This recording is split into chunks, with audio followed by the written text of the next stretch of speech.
Hola, antes de comenzar el episodio me gustaría recordarte que he publicado 3 libros. El primero se llama Computación y Programación Funcional, que fue publicado en 2021 y es un libro que trata la programación funcional desde un punto de vista teórico y práctico. El segundo se llama Mentes Geniales, la vida y obra de 12 grandes informáticos. Esta es una obra que repasa la historia de hombres y mujeres que fueron relevantes en la historia de la computación. Y el último, el más reciente, se llama Principios de Programación, donde explico una nueva forma de entender la programación a través de 8 conceptos. Todos estos libros se pueden encontrar en librerías en España o en Amazon, y también en Latinoamérica se puede encontrar a través de Mercado Libre y Busca Libre. Para más detalles pueden visitar mi sitio web camilochacon.com.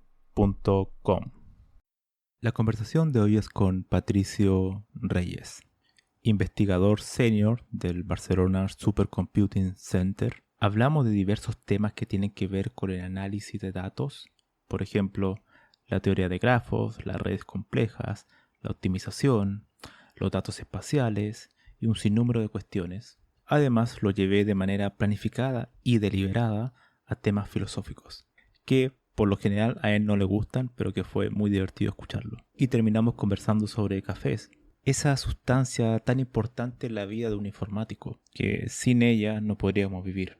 Espero que disfruten esta conversación, tanto como la disfruté yo.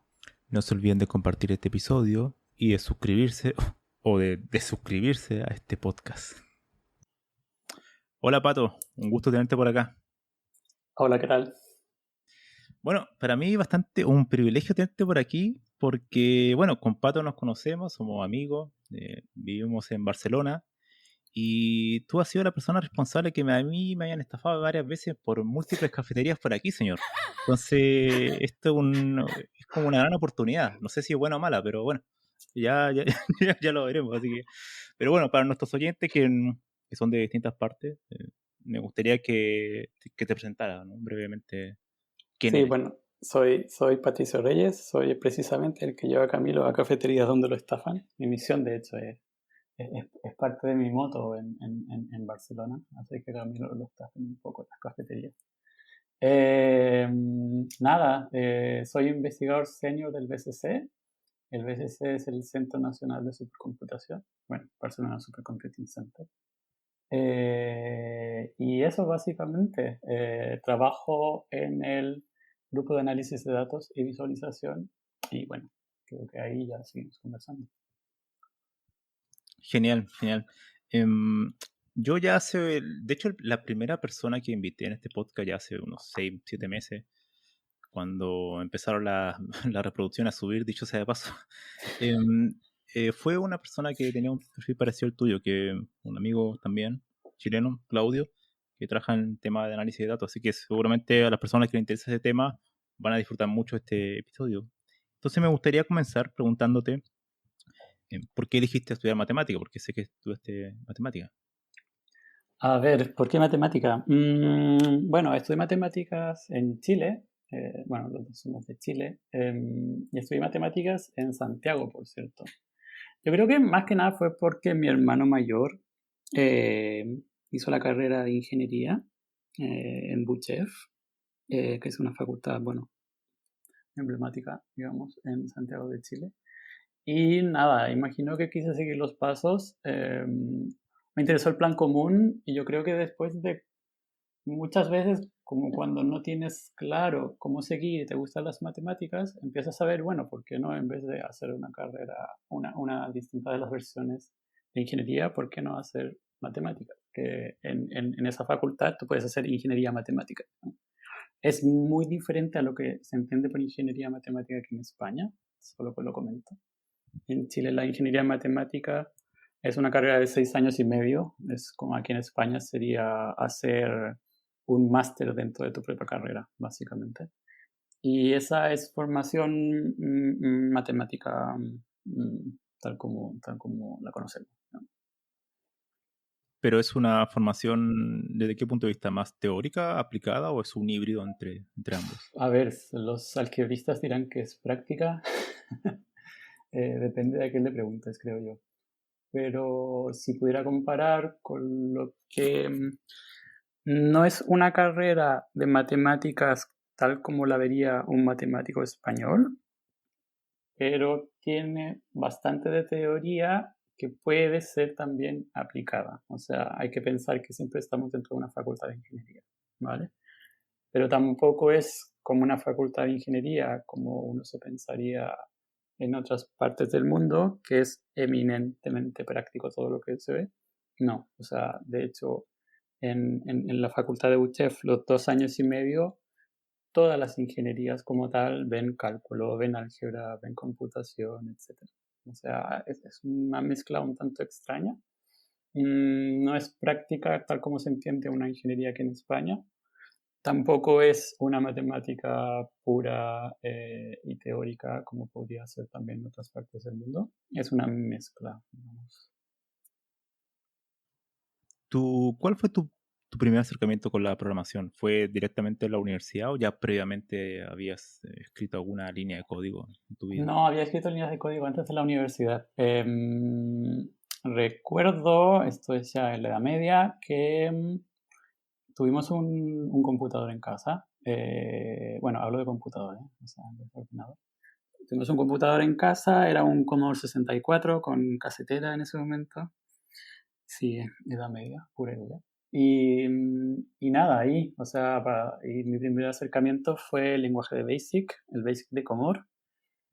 Para los que escucháis, esto es mucho de pick y pokes para empezar a hacer cualquier cosa gráfica. Y yo detesté ese sistema pick y pokes y básicamente me dedicaba a hacer programas que no tenían que ver mucho por el lado gráfico. Sí, nada, Basic fue mi primer lenguaje como tal. ¿Y cómo fue esa experiencia con Basic? Está bien, el Basic de Commodore, como digo, es una mezcla. La parte de gráfica no me gustaba. Si mal no recuerdo, poco menos que tenías que. Poco menos que la pantalla era una matriz y simplemente tenías que poner colores a cada punto. Entonces era un poco desastroso según mi modo de ver. Pero la parte de Basic podría ser como es Turing ahora, digamos, no sé. Era el mismo estilo, era un lenguaje fácil para prototipar, y es así como lo vi, y es así como también me interesó. Y después cuando entraste a la universidad, imagino que ya pudiste adentrarte a distintos lenguajes ya más robustos, por así decirlo, ¿no? Que son, no sé, imagino que en esa época ya trabajabas como en MATLAB o R, ese tipo de cosas, o con otro tipo de lenguaje. Sí, recuerdo que los primeros lenguajes que se enseñaban en la facultad en esa época, bueno, depende del año, pero variaban entre Pascal, Turing, que eran también muy estilo Basic, y también se aprende C. Y sí, MATLAB, honestamente no recuerdo, pero imagino que lo utilicé. También usamos Octave, que era una versión open source. Eh, pero sí, sí, sí, los primeros lenguajes eran de ese estilo. Me da curiosidad que te hayan enseñado C. ¿Tienes algún recuerdo de C? ¿Algún sufrimiento? ¿Alguna alegría? Bueno, Mallocs, nada, ubicar memoria y que no llegues a un segmentation fault, siempre es la magia. Los punteros, ¿no? Claro, claro, claro. Pero también estaba interesante la idea de entender qué es lo que era un puntero, digamos, o asociar un poco en tu mente esas cosas que pueden parecer muy extrañas. Esa es una pregunta que me gustaría hacerte ahora, ya que lo mencionas, el tema de los lenguajes de bajo nivel, por así decirlo, o lenguajes como Python, ¿no? Que yo sé que eres un gran asiduo usuario de Python. Por supuesto. Entonces, me gustaría que me dieras como tu opinión, ¿no? O sea, muchos hoy en día mencionan que no es necesario aprender lenguaje de bajo nivel, como C, simplemente se debería comenzar aprendiendo JavaScript o Python directamente. ¿Qué opinas al respecto? A ver, depende de tu enfoque. Obviamente, si te vas a dedicar a frontend y hacer páginas web, si tu enfoque es un poco más visual, claro, o sea, JavaScript es lo tuyo, digamos. Bueno, ahora está apareciendo PyScript, pero de momento JavaScript es lo tuyo. Yo obviamente estoy sesgado, o sea, por ejemplo, soy miembro de Python Barcelona. De hecho, ahora por parte del BCC vamos a ser desarrolladores core, desarrolladores de no sé cómo decirlo, core developers de Scikit Mobility, que es un proyecto muy similar a lo que podría ser Scikit-Learn, con esa estructura, pero para movilidad. Entonces, obviamente estoy sesgado a los proyectos de Python. A ver, ¿por qué Python? Porque no sé. Depende de lo que quieras. En mi caso y en el BCC estoy en un área donde nos interesa prototipar bastante. Y aunque sea paradójico, si bien tenemos el superordenador en el BCC, al menos en mi área somos los que hacemos el primer acercamiento entre el problema y la solución final. Entonces nos toca prototipar mucho. Entonces, para eso Python te da bastante flexibilidad. También porque puede ser tu lenguaje de cabecera y puedes no salirte de ahí, digamos. O sea, si te quieres hacer análisis de datos, tienes todos los derivados de data frames que quieras. Si quieres hacer cosas de visualización, también las puedes tener ahí. Te puedes mover en distintos rangos, incluso puedes paralelizar, ¿vale? Entonces, te puedes mover prototipando en Python con bastante regularidad. Entonces, por eso es el fuerte en nuestro caso, o al menos en mi caso de Python. Obviamente, si hay que llegar a C, también lo podemos hacer, ¿vale? Pero claro, yo estoy un poco sesgado, como te digo, por lo que vengo haciendo y bueno, también por deformación un poco. Volviendo al tema de tu formación en matemática, me gustaría que me hiciera alguna tipo, desde tu punto de vista, cuál es la diferencia entre matemática e informática y preguntarte principalmente si para ti la informática o algún tipo de informática es una rama, una extensión de la matemática. Ya, lo entiendo. Yo veo tanto la matemática como la informática como lenguajes que te permiten modelar problemas, ¿vale? Creo que tengo una mirada bastante práctica, ¿eh? Más práctica probablemente de, de lo que creo que te interesa a ti. Pero mi mirada es un poco, tengo un problema y tal vez como siempre en mi cabeza está prototipar. No necesariamente cuando digo prototipar es una solución rápida, sino una primera solución para comenzar y luego ir modificándola. Entonces para mí, tanto la matemática como la informática, al menos mi acercamiento lo veo como lenguajes que te permiten modelar un problema. Ya sea primero antes de pasarlo a un lenguaje de programación, como puede ser el ejemplo tal vez más clásico es optimización matemática, en donde tú tienes una función a minimizar, digamos, sujeto a unas ciertas restricciones, o por ejemplo problemas que pueden ser de asignamiento o asignación, depende de dónde estés. Por ejemplo, cómo asignar flotas de, de conductores, conductoras a buses del transporte público, no tengo idea. Entonces tú tienes que asignar una persona a cada bus, por ejemplo. Ese problema obviamente tiene restricciones. Ese problema se puede modelar con optimización matemática, que es lo primero que haces. Entonces usas todo el bagaje, todas las herramientas de matemática y de optimización matemática para modelar un problema con lápiz y papel, digamos. Y luego eso también te lo llevas finalmente a modelarlo, a programarlo en un lenguaje, que en este caso puede ser Python. O sea, mi acercamiento es un poco más mundano, si se puede decir, un poco más de resolver un problema, más que una cosa un tanto filosófica, sino que son las dos formas que me permiten desarrollar un problema. ¿Tú crees que el mejor informático el que sabe más matemáticas? Camilo, tus preguntas. No, para nada. Conozco a informáticos impresionantes que pueden simplemente no entender la matemática y su lenguaje per se. O sea, como te digo, la matemática es un lenguaje. Y a nivel de un informático o alguien que trabaja en una startup, probablemente no necesitas saber optimización matemática para hacer lo que necesitas hacer, por supuesto. Entonces, conozco a muchos informáticos que podrían no estar interesados en toda esa teoría o en toda la parte de matemática. Por ejemplo, en la carrera de ingeniería puedes tener a muchos informáticos excelentes que en matemáticas no les iba bien, en los cursos de matemática no les iba bien por un tema de no es que simplemente porque no les interesaba. No creo que sea una necesidad. Si bien obviamente son dos lenguajes que se parecen, ¿sabes? No te digo cálculo, no te digo ecuaciones en derivadas parciales, no tengo idea, pero tal vez la parte de matemática discreta sí que te ayuda a teoría de grafos, aun cuando no la veas de forma formal, pero los conceptos por detrás sí que son similares. Te hacía esa pregunta porque, claro, en informática, al igual que en matemática, hay muchos tipos de informática, hay muchos tipos de programadores, ¿no? Y en tu caso, como estás como investigador, me imagino que alguien informático que se quiera dedicar a- a hacer prototipos, me imagino que también tienes que escribir artículos, ¿no? Entonces, esa labor de investigación, me imagino que saber un poco matemática le puede ayudar, ¿no? Ya, entiendo para dónde va tu pregunta. Sí, claramente.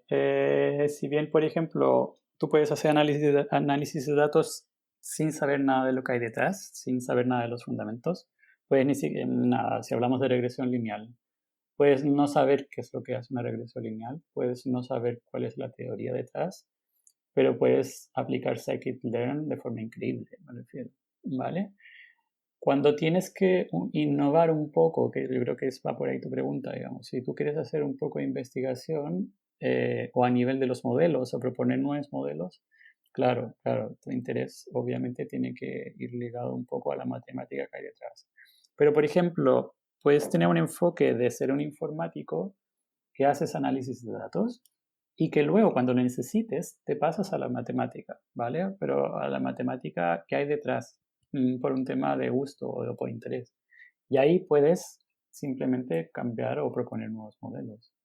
Yo creo que también puedes ir de ese lado. O sea, lo que quiero decir es que no necesariamente tienes que tener una formación matemática para llegar a hacer investigación en análisis de datos. Puedes hacer camino inverso. O sea, puedes hacer análisis de datos con una formación que sea informática y luego simplemente meterte a la matemática como una herramienta que te permite explorar los modelos que estás trabajando.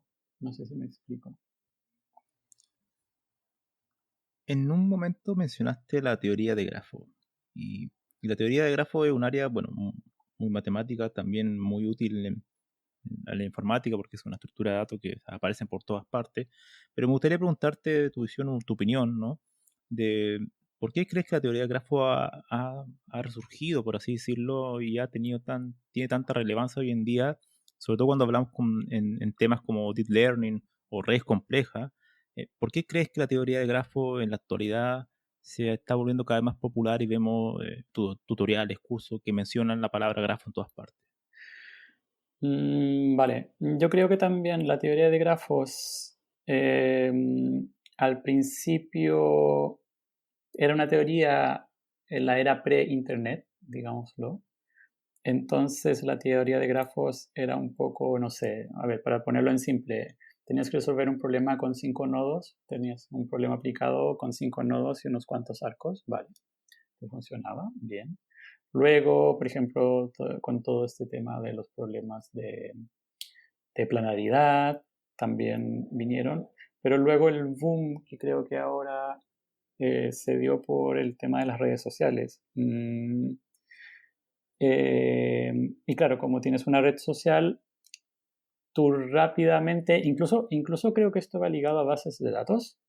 O sea, si te fijas, el fuerte antes de las redes sociales o estructuras de ese tipo, bueno, sigue siendo bases de datos de tipo tabular, pero también empiezan a tomar, a tener más auge las bases de datos que son de tipo no tabular, podríamos llamarlo, para no complicar mucho, y que intentan eh, entender o modelar una estructura de pares y relaciones entre pares. ¿Vale? En nuestro caso, en un grafo, podemos hacer relaciones entre personas, que tal vez es lo más simple de entender. O sea, si yo estoy conectado contigo en una red social, vale, vamos a suponer que el nodo Pato tiene una conexión con el nodo Camilo, ¿vale? Y con eso ya empiezas a hacer una red, puedes desarrollar y modelar una red social a nivel de teoría de grafos. Pero creo que la otra capa que también vino es darte cuenta de que tal vez la teoría de grafos per se como tal, como en los orígenes, no te va a dar las buenas soluciones si miras nodo a nodo, y ahí es donde entra la teoría de redes complejas, que es básicamente, a ver, tenemos un grafo muy grande, intentemos obtener métricas de este grafo que nos puedan hacer entender qué es lo que hay detrás, pero sin tener la necesidad de ver qué es lo que pasa individuo a individuo. Creo que eso también cambió un poco el paradigma de cómo se ve los grafos. Antes se hablaba un poco de teoría de grafos pre-redes sociales, ¿vale? Vamos a llamarlo. Pero una vez que entran las redes sociales en juego, hay una necesidad por hacer teoría de grafos un poco más asociado a métricas globales, a entender el comportamiento macro de qué es lo que pasa adentro. Creo que por ahí va. Es decir, cuando mencionas que no se enfoca en el individuo, en el nodo en este caso, mencionas que entonces, o sea, hace referencia a que una red compleja, por así decirlo, maneja grupos, ¿no? Como una especie de subgrafo dentro de un grafo, ¿no? Sí, a ver, cosas tal vez que pueden ser simples de entender. Y bueno, yo que ahora estoy bastante ligado con proyectos que relacionan a ciudades y entender un poco el comportamiento de las ciudades, ¿vale? Normalmente, bueno, algo que tal vez puede ser interesante. Imaginamos que tomemos toda la red de calles de una ciudad, o bueno, toda la red de ciclovías, vamos a algo más simple. Toda la red de ciclovías de una ciudad. Una pregunta es, por ejemplo, ¿cuál es la calle que debería ser más transitada? ¿Vale?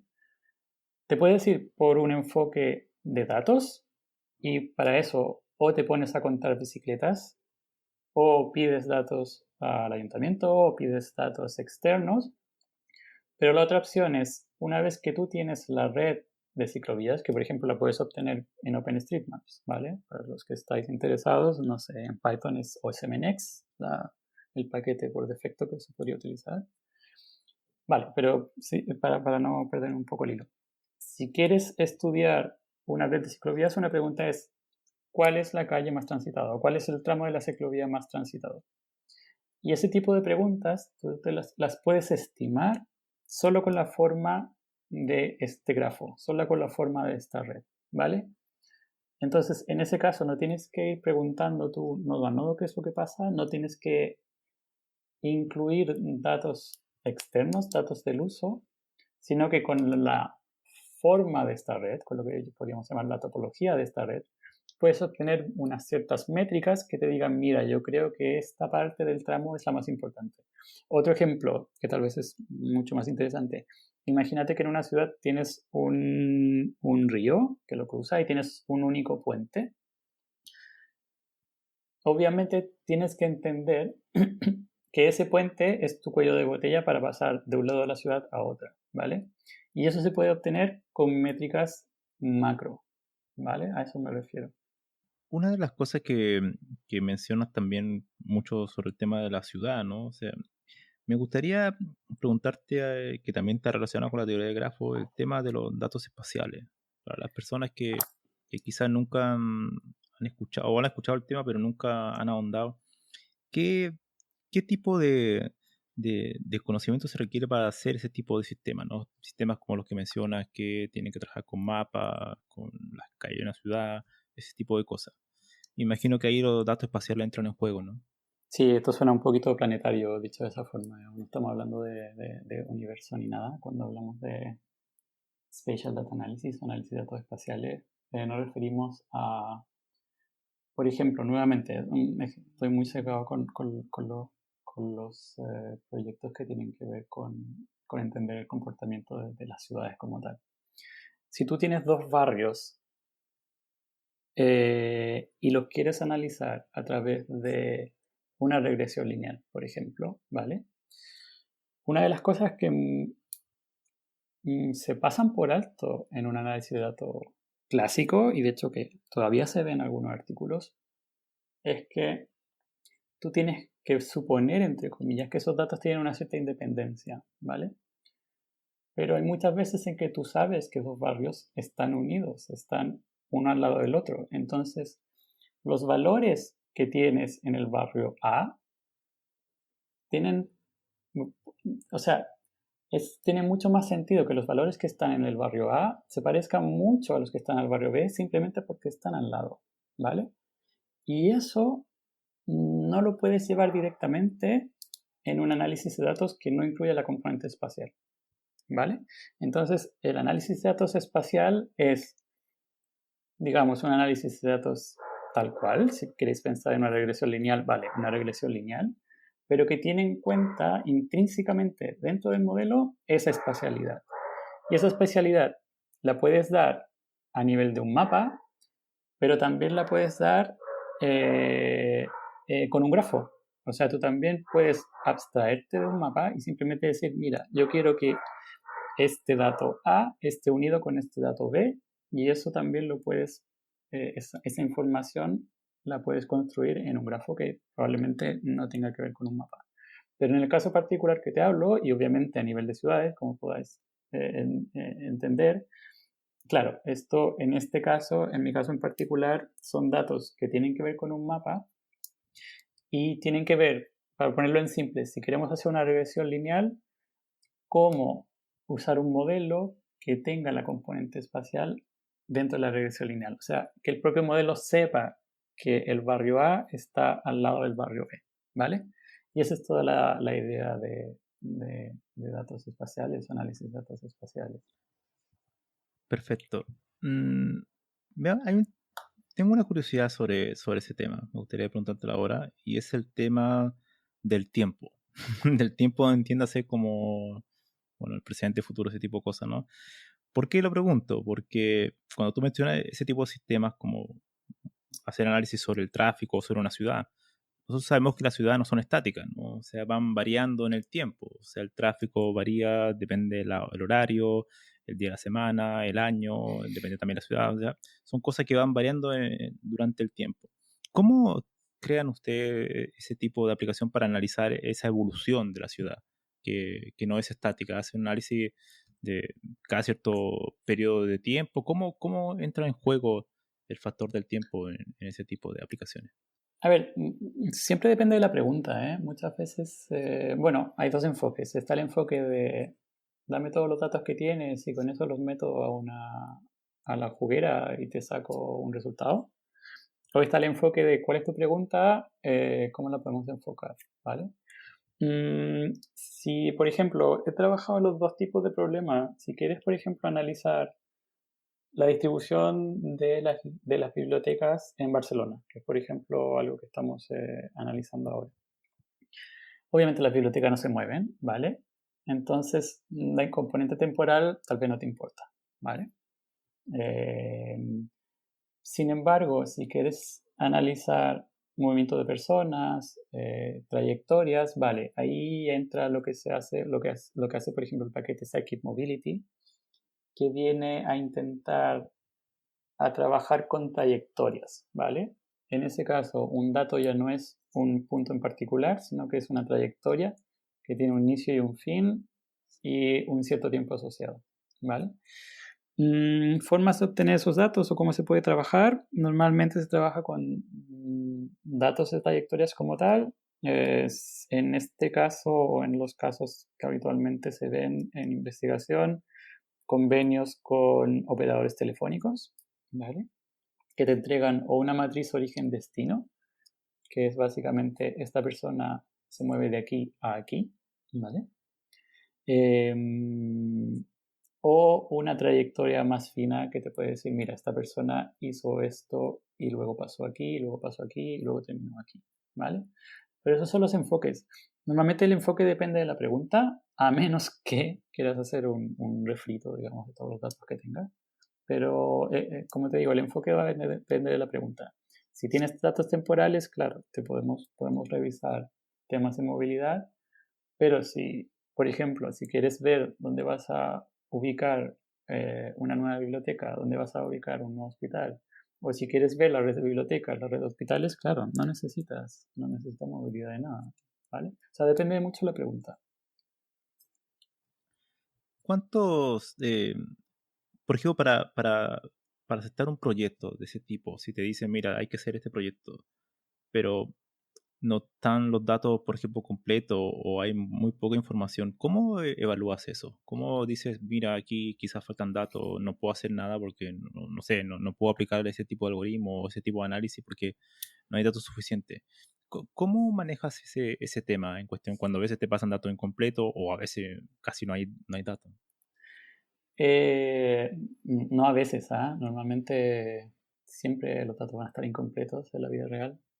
En la vida real puedes comenzar un proyecto y los datos no están, porque el cliente, llámese institución pública, cliente privado, quien sea, llamémosle cliente así en términos genéricos, porque el cliente no los tiene, o porque el cliente muchas veces no te los sabe pasar, o simplemente porque el cliente se atrasó. Eso tienes que tenerlo contemplado. Normalmente, en mi caso, o al menos en los proyectos en que he trabajado, tenemos siempre una vía de escape, que es básicamente tener una solución alternativa con datos de fuentes abiertas, ¿vale? Muchas veces tiramos en este caso, si son temas de ciudades, OpenStreetMaps, por ejemplo, que es como es como el Google Maps, pero estilo Wikipedia, para que se entienda, ¿vale? Entonces, o tienes experiencia en este tipo de proyectos y te pusiste una ventana de tiempo porque ya conoces cómo va esto y sabes que los datos no van a estar en el día cero, o tienes un plan B que ya revisaste y que en ese plan B normalmente lo que se hace es, vale, si no tengo datos oficiales, voy a tirar de datos abiertos. No, esas son las dos ideas que se me ocurren porque las tengo más a mano. Buena, buena. Ahora me gustaría, bueno, por todo lo que me comentas, esto por lo general en la actualidad se le llama ciencia de datos, ¿no? Ujú. Entonces me gustaría preguntarte sobre ese término, ¿no? ¿Qué es realmente la ciencia de datos? ¿Tú crees que es una área o en particular distinta a la matemática, a la informática? ¿O es simplemente una palabra que se puso de moda por algún motivo como tantas otras? Ambas, todas las anteriores, creo yo, ¿eh? Eh, a ver, yo sigo pensando que Machine Learning es estadística. Sigo pensando que Digital Twins y gemelos digitales son simulaciones. Em, yo creo que ambas. Hay un hype, hay una especie de boom de todo lo que es Machine Learning, inteligencia artificial y conceptos de ese estilo. Pero aquí sí que tal vez yo me voy un poco a los orígenes, eh, tal vez como haciendo las veces del matemático de las películas, que, que un poco no se sube tanto a la ola, sino que tiene un poco de respeto de lo que hay por detrás. Ciencia de datos. Yo creo que ciencia de datos se refiere a una idea de que la persona que hace ciencia de datos sabe programar y sabe de modelos. Tal vez no necesariamente matemática, pero sabe de modelos, ¿vale? Y estos modelos normalmente son asociados a modelos de aprendizaje de máquinas, ¿vale? Dicho en Python, scikit-learn, ¿vale? O sea, alguien que hace ciencia de datos en Python al menos sabe scikit-learn porque es la base. Que obviamente puede que ya no use scikit-learn, pero me refiero a que pasaste por ahí, ¿vale? Yo creo que eso es donde va. Y es una mezcla de distintas áreas y que me agrada bastante. O sea, no la veo a regañadientes, digamos, no lo veo como porque esto se llama ciencia o porque no sé, las nuevas generaciones nos ponemos así en plan, lo llaman ciencia de datos. No, me parece que es algo que es interesante, me parece que es algo que ha ganado de buena fe un campo, un espacio, y hay que apoyarla. O sea, como te digo, no todos quieren hacer matemática pura, porque tal vez no les interese. No todos quieren solo irse a una informática sin entender mucho cuál es la idea principal. Hay gente que quiere de cierta forma tener en su bagaje modelos, normalmente modelos estadísticos, pero que no tengan mucha estadística por detrás, ¿vale? Yo creo que ese es el cientista de datos como tal, ¿vale? Y creo que de buena forma se ha ganado un espacio en empresas principalmente, ¿no? Que eso creo que es algo que eso lo han ganado de buena forma. Hemos hablado, bueno, de diferentes temas, por ejemplo, redes complejas, datos espaciales, teoría de grafos, optimización, pero hay una palabra que mencionaste y que me gustaría que se la explicaras también a nuestros oyentes, y que es la simulación. La simulación en particular, simulación computacional. Entonces, me gustaría que les explicara un poco qué es esto cuando hablamos de simulación, qué es una simulación. Vale, sí. Vale, 2022, Camilo, tienes que hablar de gemelos digitales en vez de simulación, ¿vale? Tienes que actualizarte. No, bueno, es que ahora está muy de moda la idea de gemelos digitales. Y creo que por ahí también es que se ha puesto de moda la simulación como tal. La única tal vez diferencia de un gemelo digital con una simulación, que el gemelo digital tiene una pregunta que hay por detrás, que es que básicamente se explica, creo, con temas de medicina. De hecho, el BSC está en un proyecto de gemelos digitales para medicina o de gemelos humanos, digamos. Imagínate que necesitas tú un fármaco, pero no sabes cómo tu cuerpo va a reaccionar. Entonces sería genial si la medicina te pudiera proveer de un gemelo digital, que es básicamente una persona, un cuerpo que funciona exactamente como tu cuerpo, en donde se puede probar ese fármaco antes de que te lo suministren a ti, ¿vale? Esa es la idea del gemelo digital como tal. De hecho, el BSC está trabajando en ese problema también, ¿vale? Esto, bueno, creo que todos entendemos cuáles son las ventajas de esto, ¿vale? Una es, obviamente, vidas humanas, digamos, costes, tiempo, no sé qué, ¿vale? Y esto requiere mucha simulación como tal, ¿vale? Gemelos digitales también puede ser para una ciudad, que es en el caso en que estoy coordinando. Estamos coordinando una colaboración entre Bolonia y Barcelona, en donde también están involucrados el BCC, la Universidad de Bolonia y Cineca, que es el símil del BCC para Italia. Y en ese caso, en esta colaboración, nuestra idea es intentar, en conjunto con los ayuntamientos, con las municipalidades, generar una agenda de cómo lograr un gemelo digital de una ciudad. Imagínate que la ciudad está interesada en incluir una nueva estación de metro. ¿Dónde incluirla? Es una muy buena pregunta, ¿vale? Imagínate que, por ejemplo, la ciudad está interesada nuevamente en dónde poner un nuevo hospital que realmente impacte a la población que lo necesita, ¿vale? Entonces, ¿qué tal si primero probamos eso en el gemelo digital de la ciudad? Vemos cómo funciona y en función de eso tomamos las medidas o realmente tomamos las políticas públicas, ya sea paliativas o para mover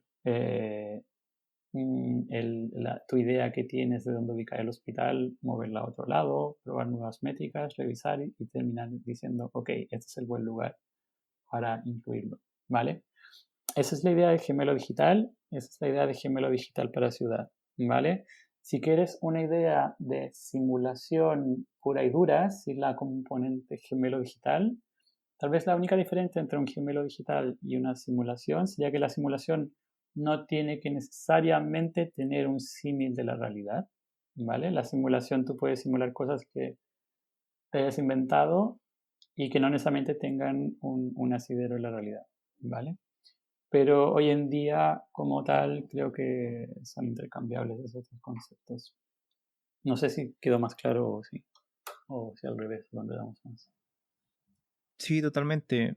Me gustaría también, ahora que mencionas el ejemplo de gemelo digital, la cuestión de la capacidad de cómputo, ¿no? Porque al final me imagino que este tipo de cuestiones que se pueden simular en una ciudad, no lo puedes correr en cualquier tipo de ordenador, ¿no? No creo que funcione en mi portátil, ¿no? ¿Cuál es el tipo de simulaciones que son, me imagino que requieren mucho poder de cómputo, ¿no? Sí, mira, por ejemplo, bueno, sin ir más lejos, estamos en un proyecto que es de la simulación de cómo se llena de espectadores el Barça, el estadio del Fútbol Club Barcelona, ¿vale? Y el estadio tiene una capacidad de 80.000 personas y se quiere ampliar a 100.000. O sea, si lo piensas bien, podría ser una ciudad, digamos, ¿vale?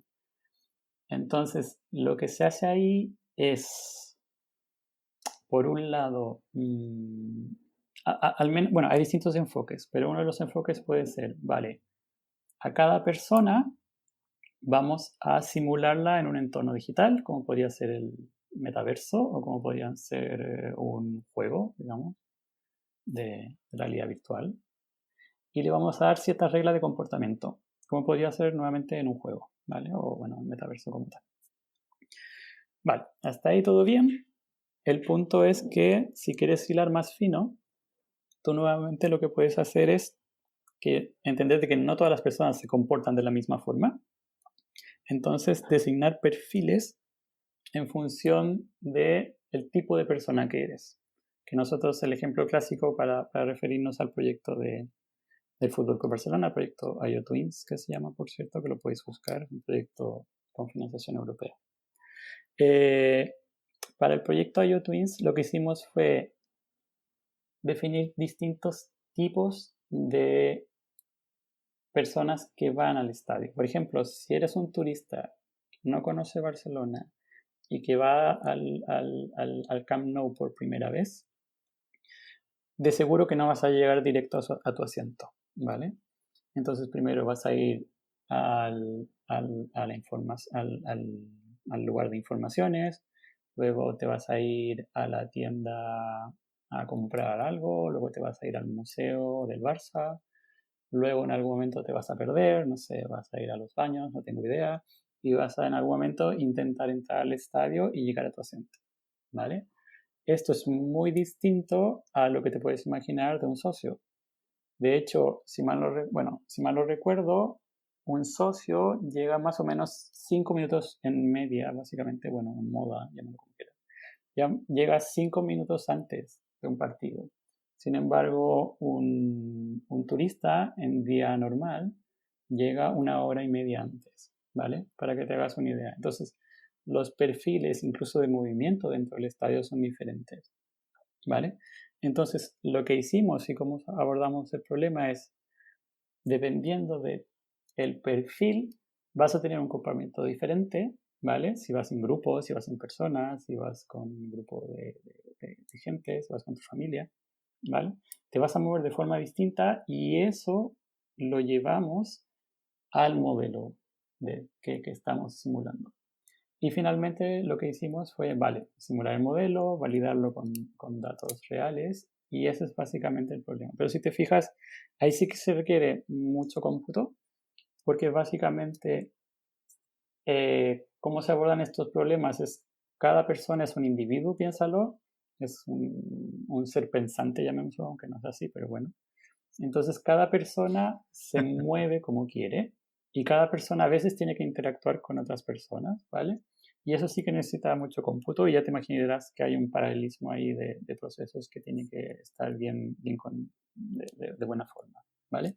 Entonces, eso es un caso de problema que requiere bastante cómputo y que se aborda de esta forma con lo que se llama modelos basados en agentes. Por cierto, aquí no quiero parecer que soy yo el que está llevando este proyecto. De hecho, este proyecto lo llevó principalmente Fernando Cucchietti, Eduardo Graels, que también estuvo involucrado en este proyecto, y que ellos son los que básicamente están llevando esto adelante. Genial. Y tengo una curiosidad sobre ese proyecto. Es que realmente cuando haces un modelo basado en agentes, el modelo tiene que... Ahí ya no importa el individuo como tal, el agente individual, sino que son grupos de individuos, ¿no? Lo que tratas de simular. Sí, no te creas, o sea, depende de las reglas que quieras. O sea, si tú quieres hacer un agente... Vale, buena pregunta. En el caso del Barça, nosotros hicimos una persona, un agente, como tal, ¿vale? Es uno a uno la relación. Si eres un grupo, vale, tú le das distintas reglas a estas dos personas, de esos dos agentes, para que se muevan de cierta forma, para que se muevan unidos, pero los puedes llevar como tal. También puedes pensar que modelos basados en agentes se usaron para COVID, por ejemplo, y en ese caso no se hace una persona, un agente, sino que se toman enfoques diferentes, un enfoque un poco más macro de ciudad como tal, ¿vale? Pero en nuestro caso, el modelo basado en agente era una persona, un agente. Perfecto. Hay una pregunta que me gustaría hacer sobre ese mismo tema que yo estoy seguro que a ti te va a interesar, ¿no? Este tipo de preguntas yo creo que te generan bastante emoción. Es una pregunta con un toque filosófico, ahora que lo voy a mencionar, porque el tema de la simulación como tal da, da en cierta medida la idea de que uno puede simular a seres humanos, ¿no? O sea, en el sentido de que hay un modelo que es probablemente probabilista que te asume que se van a comportar de cierta manera, ¿no? Sin necesidad que eso esté ocurriendo, o sea, una forma de predecir el futuro de cierta manera. Entonces es algo que va como en contra de un cierto determinismo, ¿no? ¿Tú crees realmente que los modelos de simulación puedan realmente emular el comportamiento futuro de un ser humano o simplemente son una aproximación a la realidad, ¿no? Ya, te entiendo. A ver, es algo, nuevamente, aquí hay dos enfoques, por ejemplo, incluso a nivel de gemelos digitales para ciudad, puedes ver esos dos enfoques claramente. Un enfoque de gemelo digital para ciudad, no me estoy yendo por las ramas, estoy dando un ejemplo. Un enfoque de gemelo digital por la ciudad es, por ejemplo, sacas drones a la calle o sacas coches con cámaras que te mapeen toda la ciudad, por ejemplo. Y con eso construyes un mapa, ¿vale? Y con eso puedes tener un mapa 3D fidedigno de todo lo que hay, ¿vale?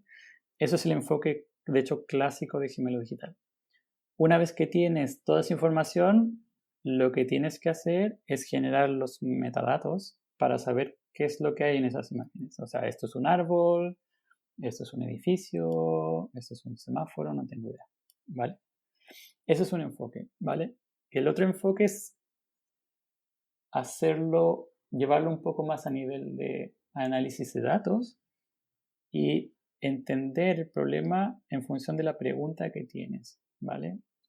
Por ejemplo, si tú quieres estudiar un pronóstico del tiempo a un año, no te va a valer que me des un pronóstico del tiempo para el día de mañana y que luego lo acoples con el día siguiente y así para todo el año, ¿vale? Porque ese modelo va a tener mucho error anidado, ¿vale? Y que es obviamente completamente inestable. Entonces, si tu pregunta es, quiero que me digas cuál va a ser el tiempo de aquí a un año, ¿vale? A mí tal vez no me convenga tener los datos día a día, sino que te voy a hacer otro modelo que revise los datos año a año, ¿vale? Y obviamente va a ser mucho más exacto y eficiente, por supuesto, que el que haces día a día. Entonces, el otro enfoque es, depende de la pregunta, te estoy cambiando un poco la modelación o estoy agregando o desagregando datos en función de la pregunta para que te dé una solución coherente, ¿vale? Y yo creo que no hay que dejar ese lado de vista. Perdón, no hay que dejar de vista ese enfoque. Porque el enfoque anterior, si bien es muy visual, fácil de vender, digamos, puede que te dé una idea o una definición perfecta desde la ciudad, pero tal vez no te sirva para resolver las preguntas en las que estás interesado, ¿vale? Hay un tema semántico ahí por detrás que a ti te gusta también, de esa idea de los datos, ¿vale? Entonces, nuevamente, creo que conviene conocer la pregunta, bueno, y esto todo para análisis de datos en general, conviene conocer la pregunta y entender la pregunta para luego ver cuál es la solución que propones, ¿sí? ¿Cómo manejas el tema del azar en este tipo de modelos? Wow. A ver, no sé si tu pregunta va para este lado, pero te la voy a responder por este lado. Desde hace un tiempo que estoy más interesado en la replicabilidad, reproducibilidad. De hecho, no sé si me estoy inventando las palabras en español o no, pero creo que se entiende. En el sentido de, yo prefiero tener un modelo que sea robusto y que yo lo entienda, ¿vale? Que es lo que se llama Interpretable Machine Learning o Explainable AI. Que es básicamente, prefiero tener un modelo que se entienda a tener un modelo caja negra que no sepa lo que es y me dice que la solución es 42, ¿vale? Yo prefiero, tal vez esto como matemático, tal vez aquí creo que estoy un poco sesgado por la formación matemática. Prefiero entender un modelo y prefiero luego validarlo, revisar su análisis de sensibilidad, ver cuáles son sus problemas, ¿vale? Para, en vez de un modelo que probablemente sea increíblemente eficiente, pero que sea caja negra y que me diga, yo ni siquiera te lo puedo explicar porque tú ni siquiera lo vas a entender, ¿vale? Y que probablemente lo que estás ocultando es un overfitting increíble del modelo, ¿vale? El tema de la randomización que decías, no sé si por ahí va tu pregunta, pero prefiero no dejar tantos cabos sueltos en ese sentido. Tal vez el otro sentido de cómo se puede abordar tu pregunta es el tema de los sesgos, ¿vale? Conviene hacerles preguntas a tus modelos, aun cuando las preguntas no sean las preguntas finales, ¿vale? Casos emblemáticos de modelos que, no sé, que daban un salario menor a mujeres que a hombres, simplemente por un tema de género, ¿vale? Tienes que hacer preguntas y determinar per se cuál podría ser un sesgo, identificarlo y luego preguntar a tu modelo, ¿vale? No sé si me explico, de hecho tampoco sé si por ahí va tu pregunta Sí, de totalmente. aleatoriedad, ¿vale? De hecho, lo que te quería comentar ahora es el tema del sesgo, ¿no? Has mencionado una palabra muy importante, porque al final los seres humanos estamos sesgados siempre de alguna u otra manera, ¿no? Y los modelos de simulación o cualquier tipo de algoritmo que uno construya es creado por humanos, ¿no? Entonces, la pregunta que te quiero hacer es, ¿tú crees que en este tipo de modelos se pueda evitar totalmente los sesgos? Ya, vale. Bueno, aquí se me viene a la mente Ricardo Besa, pero lo que te podría responder yo es, sin ser un experto en el área completamente, como lo podría ser Ricardo, pero a nivel práctico.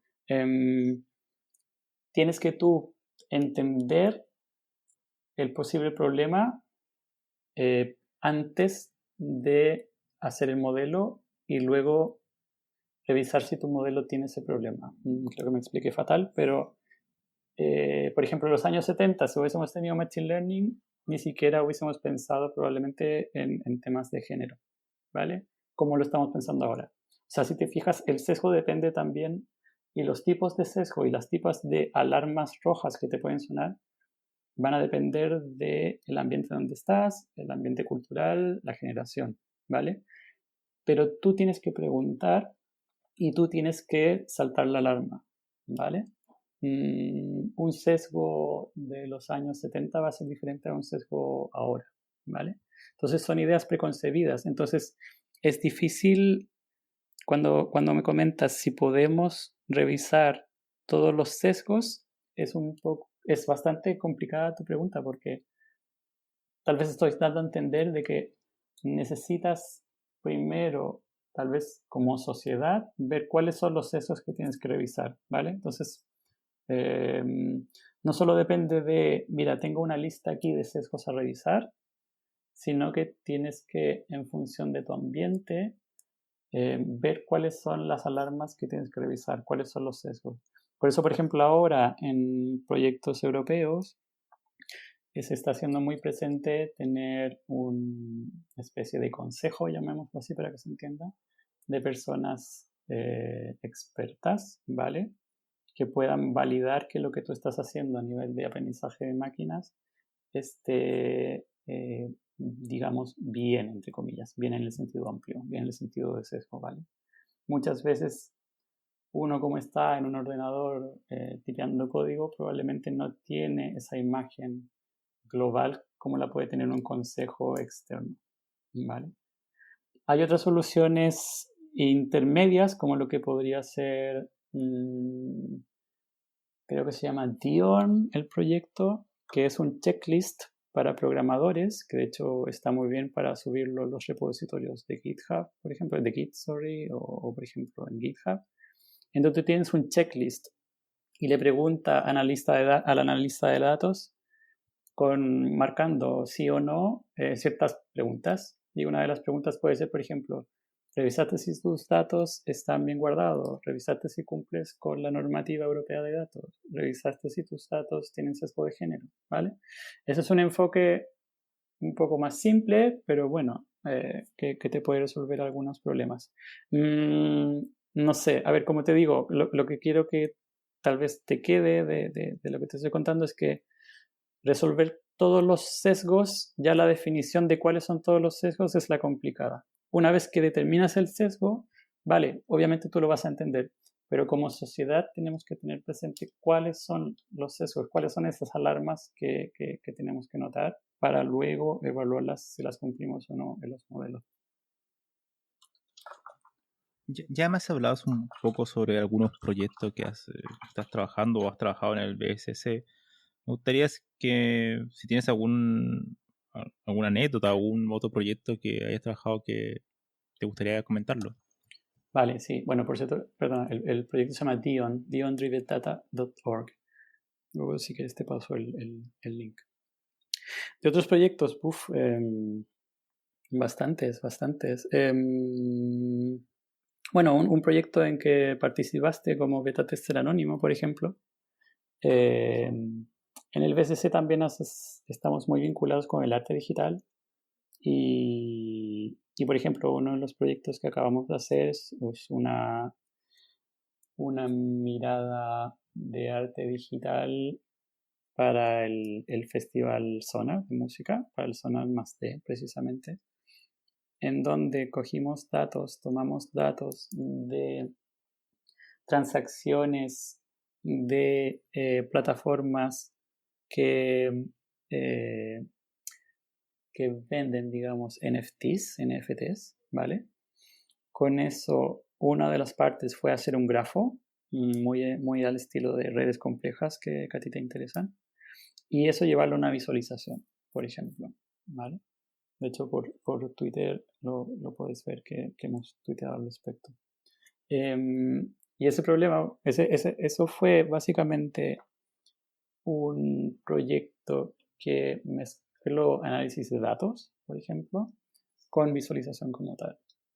Y eso en el proyecto en el equipo en que estoy, liderado por Fernando Cucchietti, hacemos bastante, ¿vale? Nos interesa mucho mezclar análisis de datos con arte digital, precisamente.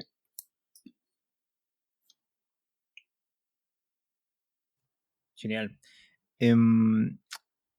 Entrando ya para un tema más relajado, por así decirlo, el tema de tu stack de herramientas, ¿no? O sea, cuando entras a trabajar cada día, ¿cuáles son como... Bueno, yo sé que tú eres un gran fanático de la herramienta de notas.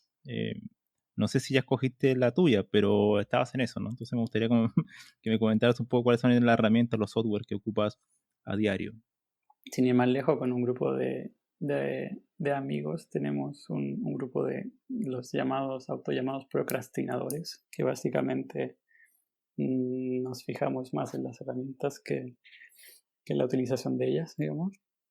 Y claro, de hecho ha sido invitado honorífico, ¿no? De alguna de esas sesiones, por cierto. Em, sí, a ver, no sé si es bueno o malo, pero ahí sí compartimos una cierta fascinación a herramientas. En notas, por ejemplo, ahora mismo estoy mirando las notas que tenía en HackMD.io, que es básicamente Markdown, pero para tenerlas en la web. Mis notas locales las llevo en Atom todavía, sí, aunque no lo crean, aunque no lo creáis. Pero me estoy intentando pasar a Obsidian, ¿vale? Aquí sé que tú usas Logseq, pero yo intentaré hacer la transición a Obsidian. ¿Qué más? En temas de chat, depende de con quién estoy trabajando. Tengo bastantes grupos en Slack. Tengo algún Rocket Chat por ahí. ¿Qué más? Otro tipo de plataformas. Para trabajar, básicamente uso VS Code. Y normalmente lo uso en remoto, conectado a servidores del VSC. Así tengo todos los repositorios en remoto y me conecto por VS Code. Uso bastante Python, entonces muchos paquetes clásicos de Python, no sé, linters, debugging, uso Black para formatear código, no sé, bueno, lo que queráis podéis seguir preguntando si quieres. Mm, ¿Qué opinas sobre Copilot? ¿Lo has ocupado? No lo he utilizado, lo he visto utilizado por Twitter, digamos. A ver, se veía venir, por cierto, ¿eh? Si empezamos a hablar un poco de GitHub y para dónde iba, creo que era una forma de monetizar GitHub. Creo que se veía venir. No sé, era más o menos claro para dónde iba esto. Porque claro, básicamente la idea de usar VS Code y Copilot, claro, la idea es que Copilot funcione con VS Code. No lo veo mal, no lo veo mal. Ahora, lo interesante, a ver, a nivel de programación hay mucho templating, hay mucho boilerplate que se llama también. Mucha línea que tú sabes que, por ejemplo, 3 líneas de código en Python, tú sabes que puede ser una única idea, que es básicamente tienes que hacer una especie de boilerplate. O si quieres hacer un for loop, vale, hay una cierta sintaxis ahí. Si quieres hacer un while, por ejemplo, no sé. Entonces, hay muchas ideas que se van a representar en, no sé, 6, 7 líneas de código. Si eso te lo puede hacer Copilot, bien, pero obviamente tienes que tú entender lo que hay por detrás, ¿no? Porque como habéis visto también por Twitter, hay muchas preguntas de que Copilot no va a entender cuál es la buena solución, ¿vale? O no sé, no tengo idea. Si te pregunta por un número par, tú no puedes hacer un if que si es 2, 4, 6, 8 y así para adelante, te diga que es un número par, ¿vale? Entonces, tienes que estar atento. Si te evita un poco todo ese boilerplate de toda esa, no sé cómo llamarlo, parafernalia de cada lenguaje, claro, bienvenido sea. No sé, o sea, creo que tenemos que estar atentos es como, o sea, si bien hay mucha gente que está preocupada por, no sé, nos va a dejar sin trabajo, no tengo idea. Bueno, a ver, es un tema de hay que seguir para adelante y hay que estar atento a lo que viene, digamos. O sea, yo creo que bienvenido sea, digamos, si lo hace bien. ¿Cuál crees que va a ser el futuro de Python? ¿Ves alguna característica que le haga falta o que lo pueda, no sé, en algún sentido hacer un mejor lenguaje? A ver, desde la 10, la 11, las versiones cada vez están haciendo más rápidas. Python sigue siendo un lenguaje que es multifuncional, llamémoslo. Por lo mismo, tiene los problemas de un lenguaje que te sirve para todo. O sea, si tienes una herramienta que te sirve para arreglar tu bicicleta completa con una herramienta, bueno, de seguro no va a ser específica y fina para problemas específicos, ¿vale? O sea, la idea de Python es que sea un lenguaje que sea fácil de prototipar y por lo mismo los defectos de Python probablemente no es que sea defecto, pero es básicamente no está pensado para ser un lenguaje que quiere ser eficiente o de alto rendimiento para algo en producción, qué sé yo, ¿vale? Yo creo que el Python, si en algún momento resuelve todos los temas de Guild, podría venir bien, pero independientemente si se resuelven o no, a ver, si Python te resuelve todos los... Es tu herramienta con la que puedes prototipar, bien. Me gusta, por ejemplo, ahora que Python puedas usarlo de forma tipada, ¿vale? Aun cuando no lo queráis usar a nivel de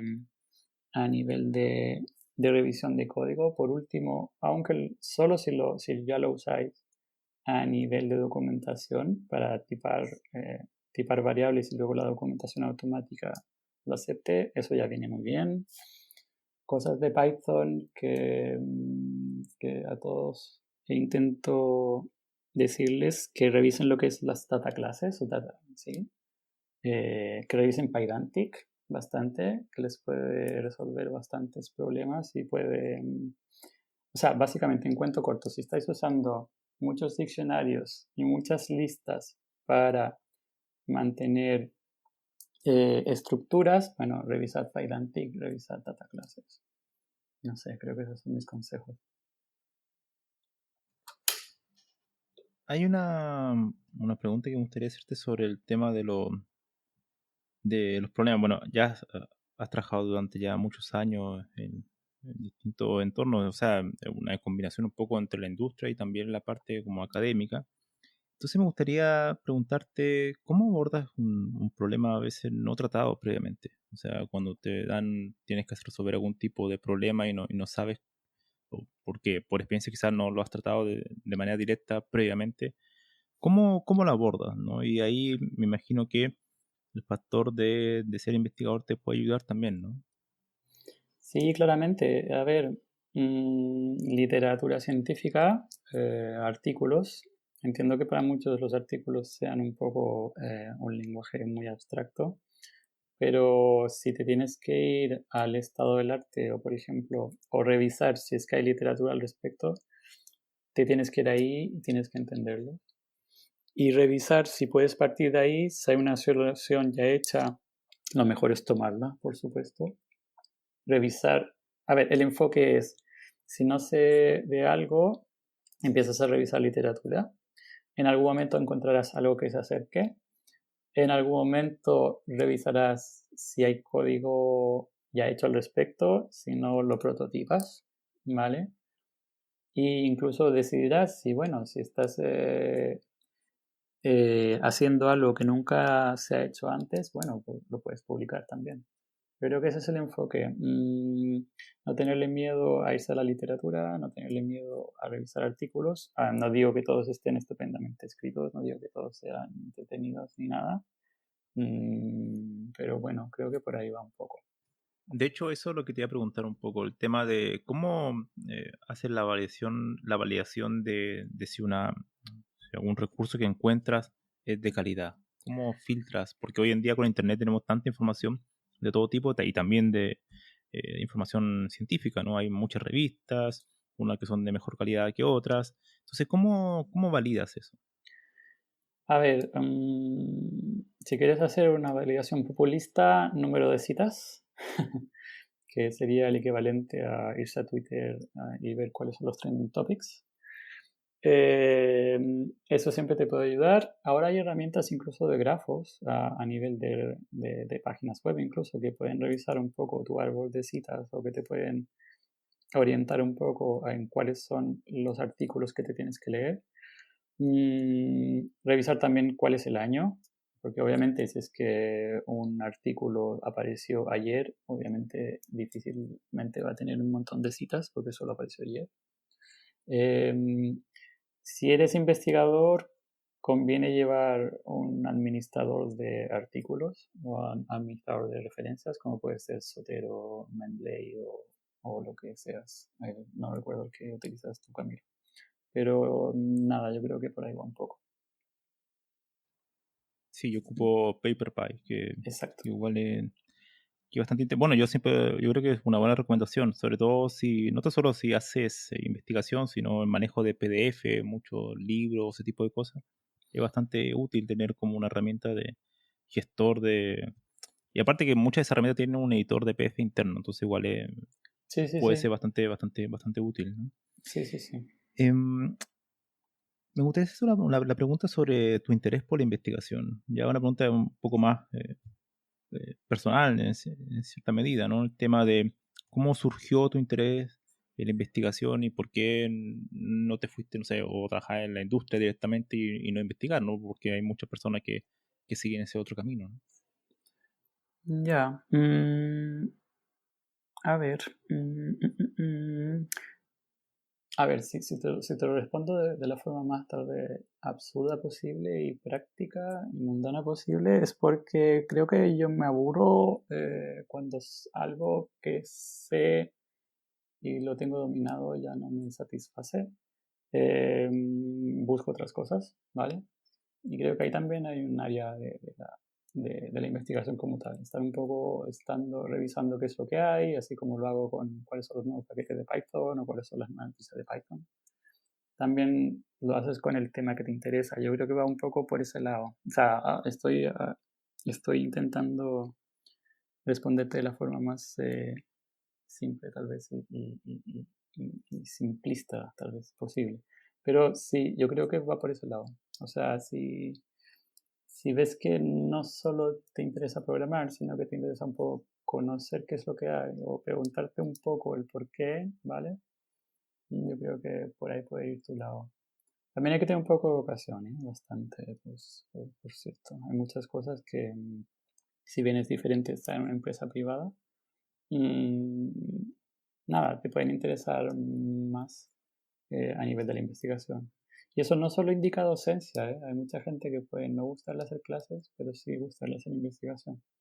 Yo creo que va un poco de tus motivaciones, de cuáles son tus intereses y ser un poco, no sé, o sea, entender cómo estás un poco, o sea, hacer una pregunta un poco introspectiva de decir, mira, que esto es lo que quiero, esto es lo que no quiero, salto a otro lado. Tal vez siempre es bueno preguntarse si llevas, no sé, 2 años en alguna parte, bueno, ¿dónde estoy? Quiero estar aquí. No sé, ese tipo de preguntas te lleva, yo creo, también a ubicarte. Y en el tema de la investigación es lo mismo, o sea, mm, quieres buscar algo nuevo, que te interesan algunos temas, te interesa investigarlos un poco más, te interesa profundizarlos un poco más, ¿vale? Yo creo que esas son las cosas, las alarmas que te suenan en la cabeza, digamos, si estás en cualquier área de investigación. ¿Qué opinas sobre el dualismo de especialista y generalista en un mundo tan especializado como este, donde prácticamente uno cuando hace un doctorado, por ejemplo, es ultra especialista, uno trabaja en una área muy concreta de la investigación? ¿Qué opinas sobre ese dualismo? ¿Tú crees que hoy en día el generalista, la persona, entiéndase por la persona que tenga conocimiento un poco más amplio, quizás no tan profundo de distintas áreas, es importante o en realidad vamos a continuar siendo un mundo muy enfocado en las especialidades, ¿no? Depende, a ver, nuevamente, yo creo que depende de la pregunta, como siempre te he dicho en todo este podcast, creo. Depende de tu público objetivo. Creo que si quieres ser un profesor de una universidad, probablemente te tienes que especializar en un área, ¿vale? Eso conlleva que vas a ser especialista en tu área particular, probablemente el único en el mundo que sepa de tu área en particular, y le estás hablando a un público objetivo que pueden ser 1, 2, 10, 100 personas, pero si ese es tu público objetivo, ese es tu mundo. Si por el contrario, no sé, imagínate, te quieres enfocar a Twitter, vale, tu público objetivo tiene que ser más amplio. Si ese es tu público objetivo, vale, tienes que hablarle a ese público, tienes que hacer otras acciones, otra investigación o lo que quieras. Creo que la pregunta va más que nada es a qué público objetivo quieres llegar. Por ejemplo, si tu público objetivo es tu familia, vale, a tu familia, ya. Eh, Depende de tú cómo te plantees un poco y a quién le quieres hablar. Yo creo que la pregunta va por ese lado. O sea, mm, intenta, a ver, esto parece filosofía barata, probablemente lo es, pero creo que hay que intentar entender cuál es el público al que le quieres hablar, ¿vale? Y ahí vas a responder, creo que mejor la pregunta. Bueno, es parecido la pregunta a lo que mencionaste, pero ¿qué opinas de la divulgación hoy en día? Sobre todo tú que también usas bastante Twitter, ¿qué opinas de la divulgación científica en particular? ¿Tú crees que las cosas han avanzado, están iguales que hace, no sé, 5 años? ¿O hay una cierta esperanza que las cosas pueden mejorar en ese aspecto? Eh, de vuelta a lo que te digo, creo que todos cumplimos un rol. Conozco a investigadores que no les interesa para nada hacer clases y son perfectos a nivel de artículos. Y cuando te digo ni siquiera hacer clase, obviamente tampoco van a tener interacción en redes sociales. Y si ese es tu público objetivo y tu idea es contribuir de esa forma, perfecto. Conozco también a otros científicos que, claro, o incluso personas en general, en que el público objetivo puede ser Twitter y le hablan a ese mundo. O sea, depende mucho de lo que quieras. Difusión hay que hacer, creo que es importante. Creo que, honestamente, yo cada vez más, creo que a nivel generacional, a nivel de lo que estudié también, en nuestro caso éramos un poco más matemáticos y como que lo veíamos al momento de estudiar, lo veíamos lejano, o sea que no era para nosotros hacer ese tipo de actividades. Pero creo que ahora estoy cambiando un poco y entiendo de que, nuevamente, depende a mi público objetivo, depende a qué público quiero llegar. Tienes que definir cuáles son las acciones y qué canales de comunicación vas a usar. Tu canal de comunicación puede ser simplemente un artículo, o tu canal de comunicación puede ser Twitter, tu canal de comunicación puede ser, no sé, en reuniones o en lo que hagas. Depende mucho de ti. A ver, es importante, es importante. De hecho, me ha tocado ir, lo he hecho incluso en institutos, a colegios, por parte del BCC, a dar charlas, y las hago de buena gana. O sea, es parte importante y muchas veces, quieras o no, hay que pensar que es muy importante para el alumnado que te está escuchando, más de lo que tú crees, ¿vale? Entonces hay que tomárselo en serio. Y es algo que te tiene que gustar y tienes que ser fiel a que te guste, y si no te guste, perfecto, no pasa nada, pero no, por favor, no lo hagas, porque de esa forma vas a ayudar más a la gente que te escucha. Pato, una pregunta. ¿La vida se puede ver como un problema de optimización? Chan, chan, chan. ¿Cuánto tengo? 10 segundos para eso. A ver, si tengo 10 segundos para responderte, bueno, te puedo... Nada, lo resuelvo como un problema lineal, función lineal, minimización, con algunas restricciones y ya está, ¿no? Y te puedo dar la respuesta 42, ya estamos.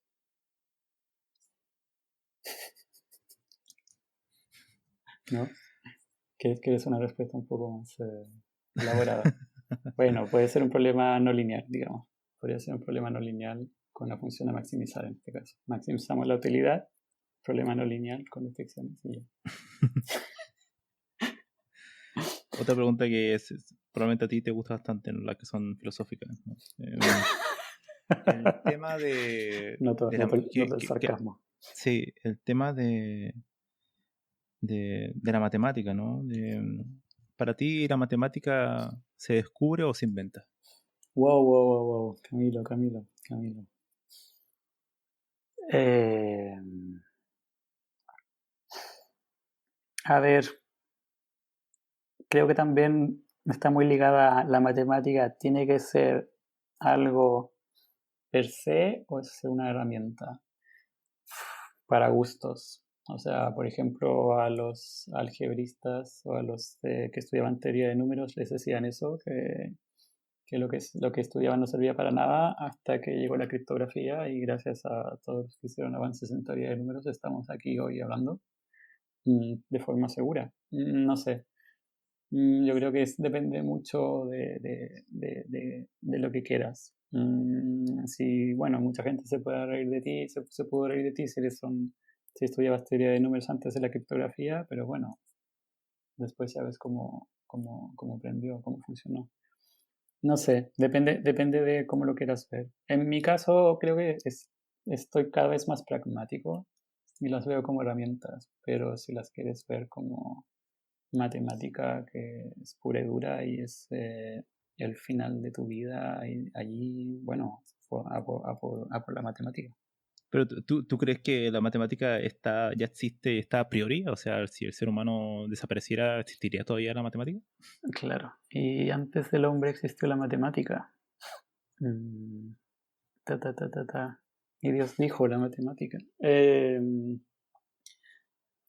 Vale, no sé, yo creo que es difícil, bueno, obviamente, es difícil responderlo, pero creo que dado que la matemática como lenguaje obviamente está sesgada por lo que nosotros pensamos, es indisoluble, digamos, a nuestro pensamiento.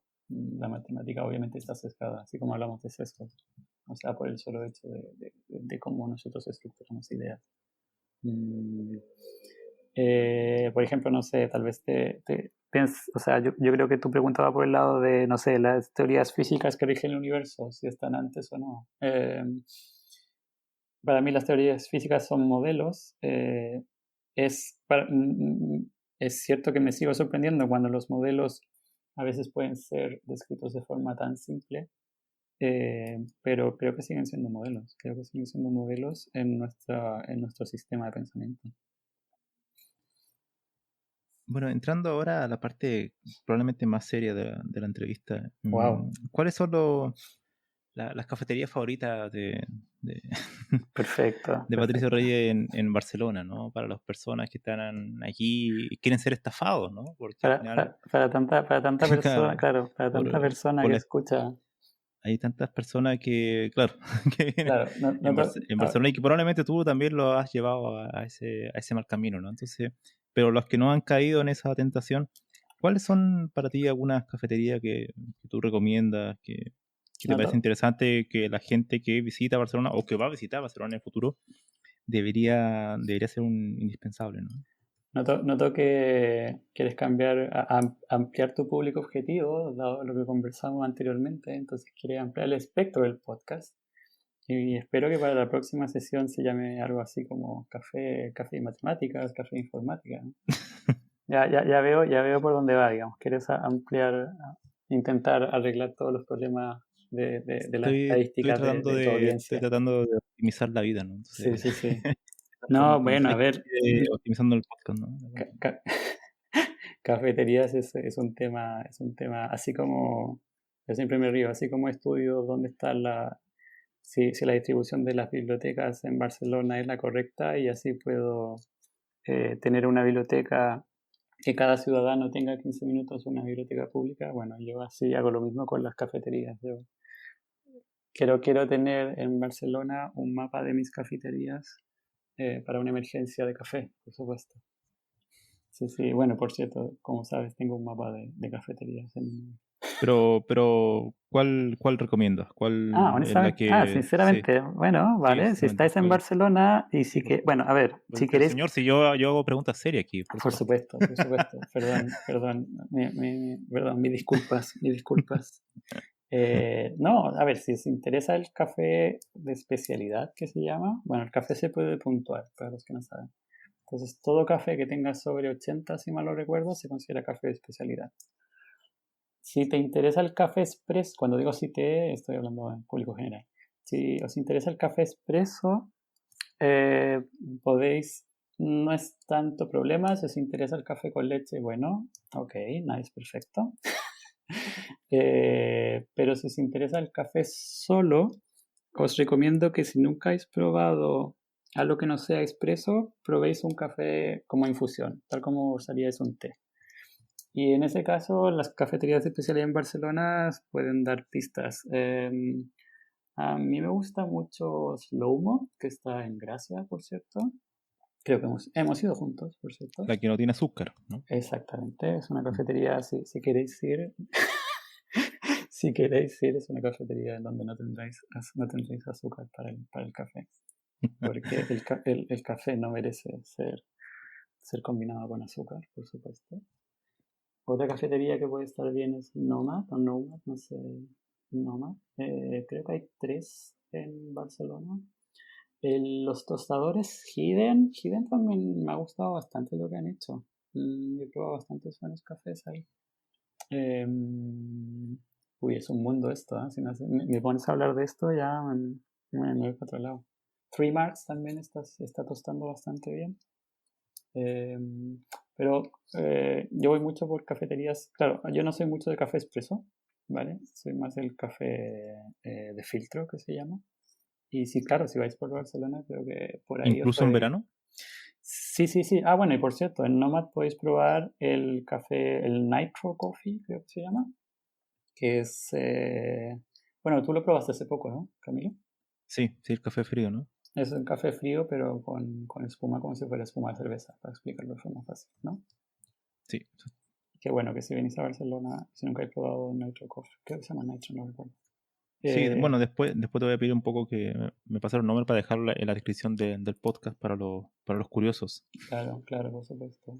Y bueno, si en algún momento queréis ubicarme, probablemente pasaré por Slowmo. Así que por O ahí te me voy a veréis. mandar un mensaje de spam a Tal Twitter, cual, ¿no? También. tal cual, Probablemente. Sí. tal cual, tal cual. No, Que Slowmo otras también es personas bueno. ya lo han hecho. No voy a decir nombres, pero otras personas ya lo han hecho. No diremos nombres para evitar eso, para mantener el anonimato. Sí, Pero personas bueno. ya lo han hecho. Y de hecho, de seguro tendremos un tweet al respecto, imagino, en unos minutos más. Probablemente, Probablemente, sí. tal cual. Bueno, una persona. Vale. Eh, me gustaría terminar la entrevista, Pato, que pasó volando el tiempo. Y yo me estoy Igualmente. muriendo de calor, dicho sea de paso. Sí, cierto, es Aparezco cierto. una O sea, tortuga en un asador. yo le estaba diciendo a Camilo que este tipo de invitaciones deberían venir con un ventilador o algo para el invitado o invitada, ¿no?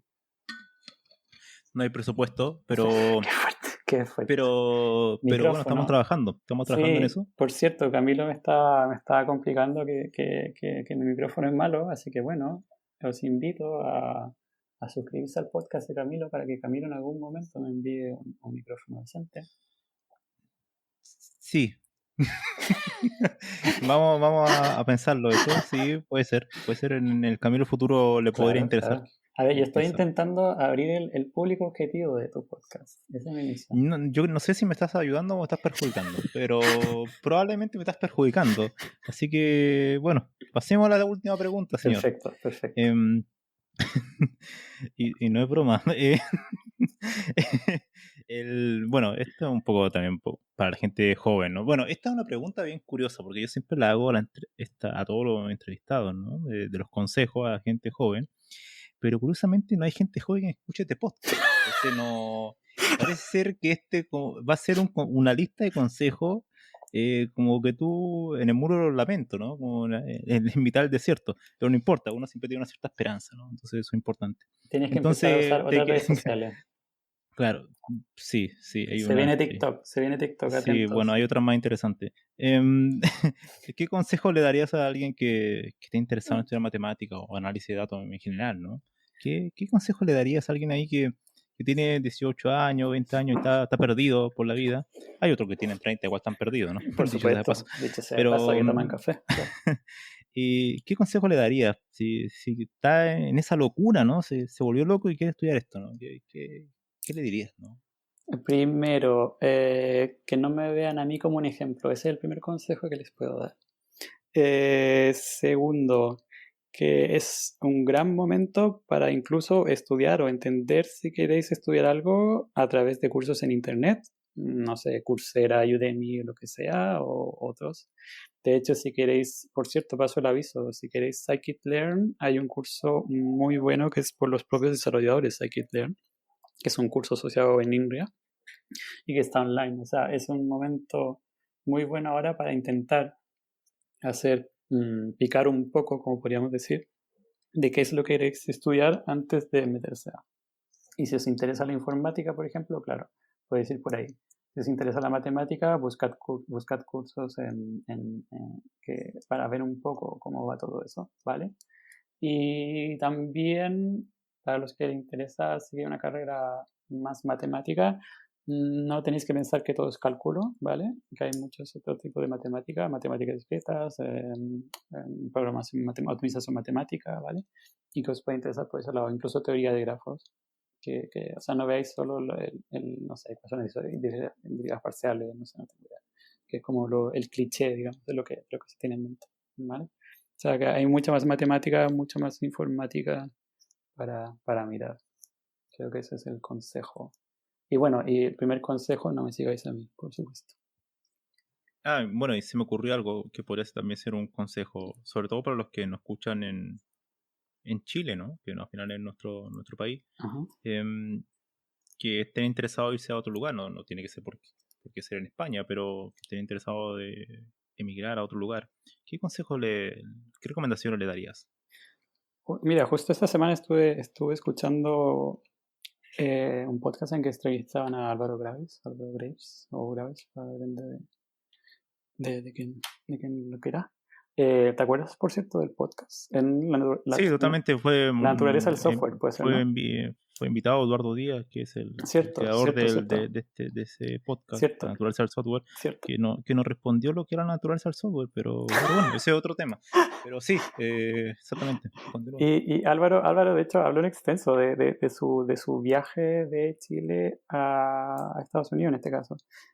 Al principio, a ver, primero, es como la curva de aprendizaje de un lenguaje que puede no ser Python. Es como la curva de aprendizaje de un lenguaje, no sé, como, a ver, ¿qué podría ser? Haskell, podríamos pensar. En un momento, o Lisp, no sé, o incluso C. Los primeros momentos pueden ser duros, pero una vez que lo pasas, bueno, te vas acostumbrando y le vas encontrando muchas nuevas vistas, ¿vale? El primer mes puede ser complicado, incluso los primeros 6 meses. Tengo amigos que el primer año, depende. Pero si te interesa, ahora el tema de las comunicaciones cada vez va mejor.